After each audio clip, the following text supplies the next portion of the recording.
Hello guys, this is Prime Concept. In this video, we want to consider gay-lussac's law, right?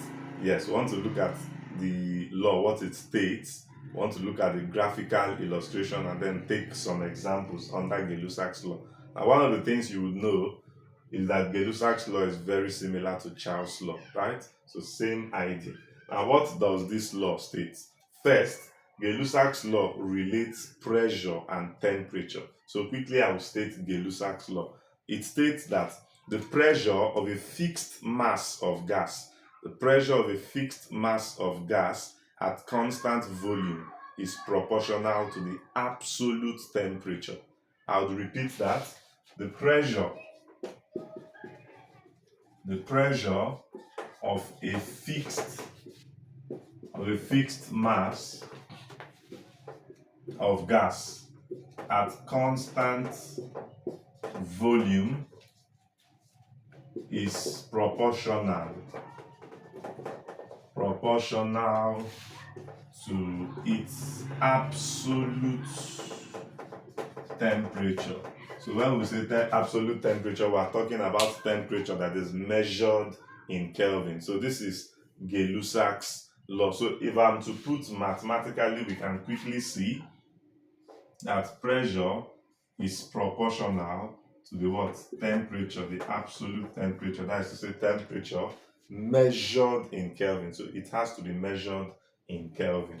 So that when I remove this proportionality sign, I will have the pressure is equal to K times temperature, right? Yes. Let me quickly remove this so it doesn't confuse us.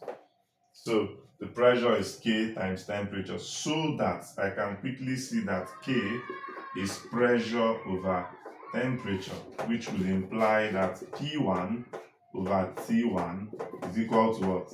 P2 over T2. So this is gay-lussac's law, right? That relates pressure and temperature. And it's simply saying that as temperature is increased, pressure would also do what? Increase. That is what the law is saying. As temperature decreases, pressure would also do what? Decrease. So let's look at some deductions from this law. Deductions. Of course, number one and very important deduction is that gay-lussac's law would hold under the condition,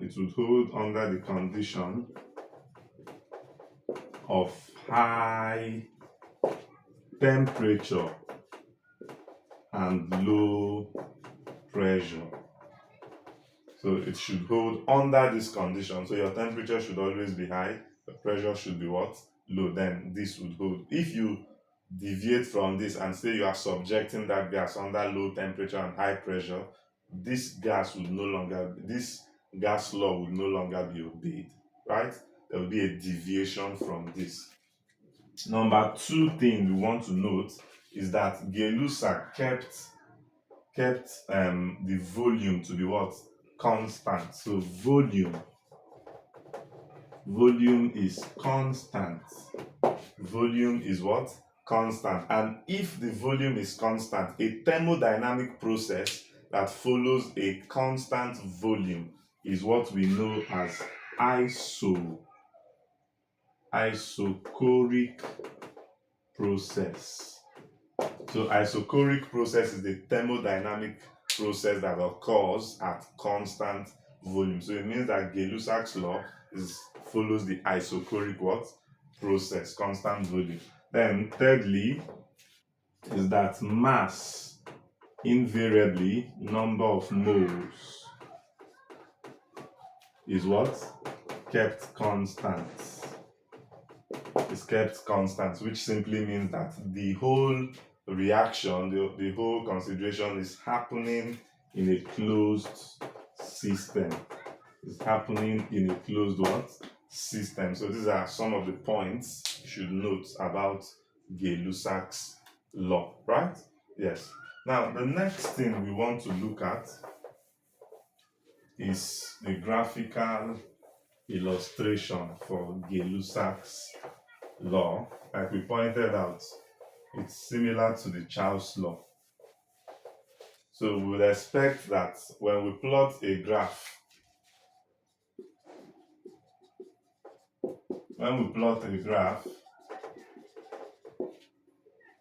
of pressure versus temperature, which is measured in Kelvin. When you plot pressure and against the temperature, and the temperature is measured in Kelvin, you're going to get a straight line graph that would pass through the origin. So these are pressure, these are temperature that is measured in Kelvin. That is the absolute temperature. Then you'd expect your graph to go in this form. So this is the graph for pressure against temperature. Now say we are considering temperature in degrees Celsius. So we are plotting a graph of pressure versus temperature in degree Celsius, no longer Kelvin. Then you're going to have still a straight line graph, but it won't go through the origin this time around. So this is my pressure, and then this is my temperature in degree Celsius. So my graph would go this way. So this is how my graph would go. So that at this point, you would have a zero pressure. The pressure becomes zero at this point, and the value of temperature that gives you a zero pressure is negative 273 degrees Celsius. So this is how the graph would be when you plot pressure against this. While the value you would have here is the initial pressure. So the initial pressure does not start at a zero temperature at degrees Celsius. So this is your initial pressure. So if you consider this graph, from this graph, you can quickly see that there's a linear relationship for pressure and temperature in the degree Celsius scale. So I can see that pressure would be linearly related. So I would have that pressure is going to be P naught, P is equals P naught into 1 plus alpha times temperature, right?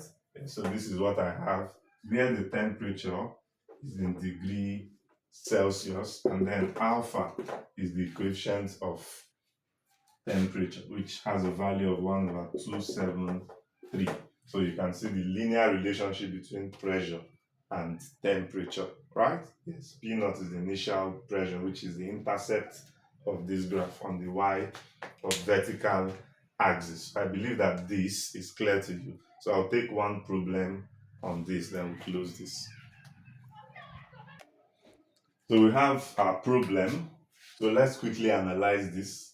The question says a closed metal cylinder contains air at a pressure of this. So the initial pressure, P1, is 930 millimeter mercury, and the temperature of this, so the initial temperature T1 is 27 degrees Celsius. Of course, we are working with absolute temperature, so I would add 273 to this so that I have it in Kelvin. So this is going to give me 300 Kelvin.